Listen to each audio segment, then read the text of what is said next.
जो भी आप में से अपनी ज़िंदगी को शानदार बनाने के लिए जोखिम लेने को तैयार है, मेरी नज़र में वही एंटरप्रेन्योर है, वही उद्यमी है। उसूलों पे जो आँच आए तो टकराना ज़रूरी है, जो जिंदा हो तो फिर जिंदा नज़र आना ज़रूरी है। इस देश को नौकरी मांगने वालों से ज़्यादा नौकरी देने वालों की ज़रूरत है।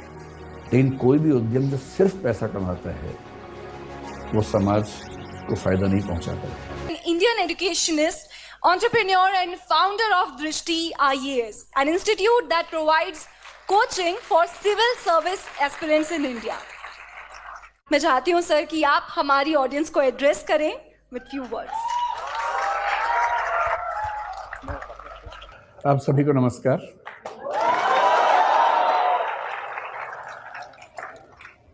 संयोग से हमारे पूरे भारतीय इतिहास के उस दौर में हैं। मैं इस पे आता हूँ 2 मिनट के बाद, इस वाक्य को पूरा करूंगा। उससे पहले एक संकेत करता हूँ। हर देश में जो इकोसिस्टम है उसमें सपने अलग अलग होते हैं, और ये आपके सपने दरअसल आपके सपने होते नहीं हैं। आपके सपने आपके समाज के सपने होते हैं जो उसने आपके मन में बैठा दिए हैं। ऐसा संयोग नहीं है कि हमारे पास जो बच्चे आते हैं उनमें से बिहार, उत्तर प्रदेश, राजस्थान के बच्चे आमतौर पर सिविल सेवक बनने के मूड से ही आते हैं। और यदि मैं उनसे कहूं कि कभी अपना स्टार्टअप सोच के देखो तो उनके चेहरे पर ऐसा भाव आता है कि मैं क्या सोच रहा था और आप मुझे किस लायक समझ रहे हैं। क्योंकि उनको जो वैल्यू सिस्टम है जो सोसाइटी ने दिया है वो सिविल सर्वेंट बनने का ही है। उनके लिए उससे बड़ा कोई सपना है नहीं। लेकिन जब मैं गुजरात के लोगों से मिलता हूँ, विशेष रूप से मारवाड़ी या सिख समुदाय के लोगों से मिलता हूँ, तो उनसे नौकरी की बात कर रहा हूँ, हंसने लगते हैं कि नौकरी क्यों करेंगे, धंधो करेंगे, धंधो अपना काम करेंगे, भाई अपना ही उद्यम करेंगे। सारा खेल वैल्यू सिस्टम का है। हम उस समाज के लोग हैं जहाँ ज़्यादा पैसा कमाने का सम्मान ज़्यादा नहीं है। आप कितना ही पैसा कमा लें, लोग आपको सम्मान देंगे नहीं जब तक आप उससे बड़ा कुछ नहीं कर लेंगे। लेकिन कई देश ऐसे हैं, कई समाज ऐसे हैं जहाँ पर धनी होना, सफल उद्यमी होना अपने आप में एक सक्सेस की निशानी है। क्योंकि यहाँ बिजनेस कॉन्क्लेव में तो ऐसी बात करनी चाहिए। तो मैं अपनी बात को केवल 10 मिनट में सार इस एनेक्डोट के माध्यम से समझाना चाह रहा हूँ। आप लोग अभी युवा हैं, जिंदा हैं और सपने देखते हैं। जिंदा होने का मतलब वो नहीं होता है ना। जिंदा होने का मतलब होता है जो जिंदा हो तो फिर जिंदा नजर आना जरूरी है, ये मतलब होता है ना। जिंदा एक बहुत प्रसिद्ध शेर है, उसूलों पे जो आँच आए तो टकराना ज़रूरी है, जो जिंदा हो तो फिर जिंदा नज़र आना ज़रूरी है।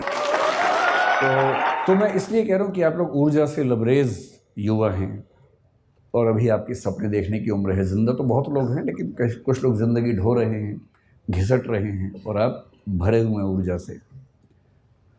इस देश को नौकरी मांगने वालों से ज़्यादा नौकरी देने वालों की ज़रूरत है। और हम अपने 5000 साल के इतिहास में पहली बार उस दौर में हैं जहाँ स्टार्टअप करने वालों को इज्जत मिल रही है, वरना यहाँ इज्जत नहीं होती है।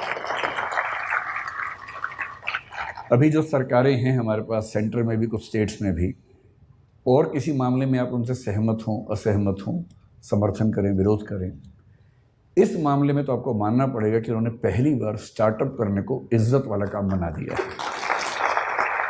और यदि ऐसा बना ही दिया है, और फिर श्रीराम कॉलेज ऑफ कॉमर्स के ग्रेजुएट्स जिन लोगों ने बिजनेस को इतना ध्यान से समझा है, उसकी बारीकियां समझी हैं, वो उसके बिना अगर वो भी नौकरी ढूंढते रहेंगे तो फिर देश कैसे आगे बढ़ेगा।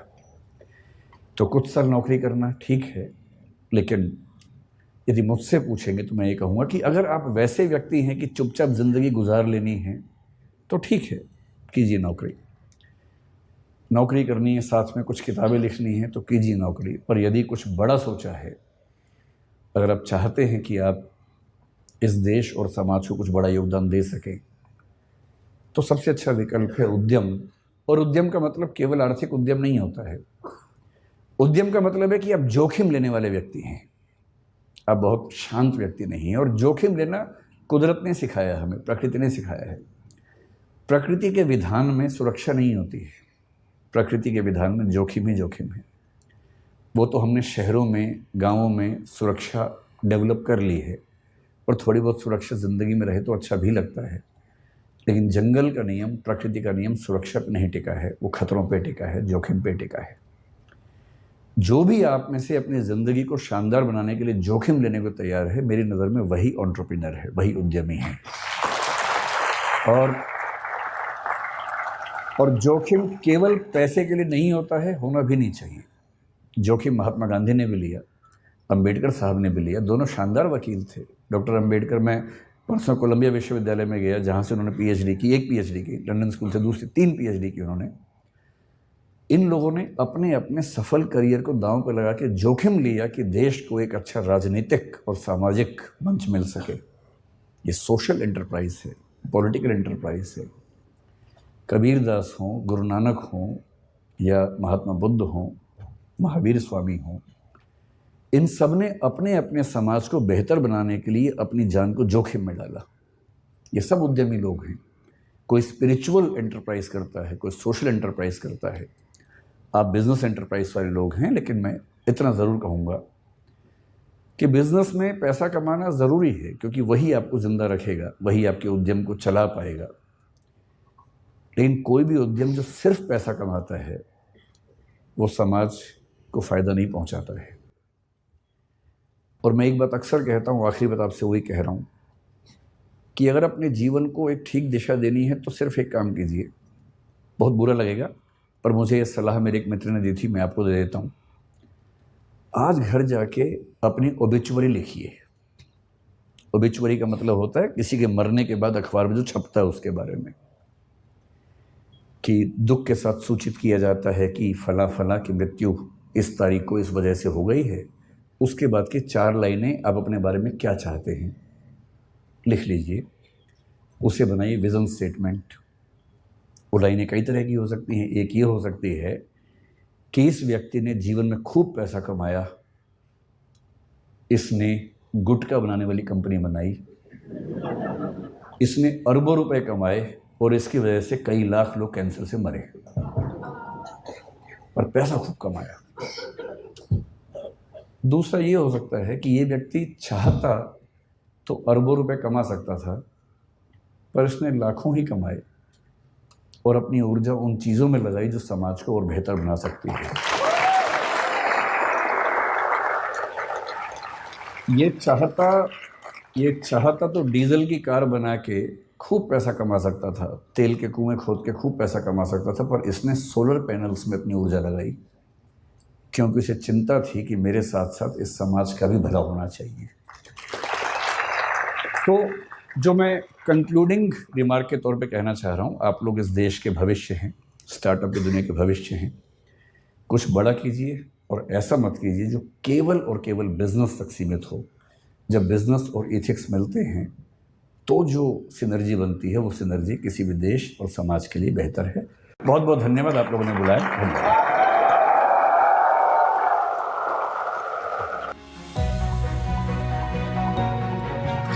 बहुत बहुत शुक्रिया सर हमारे साथ जुड़ने के लिए।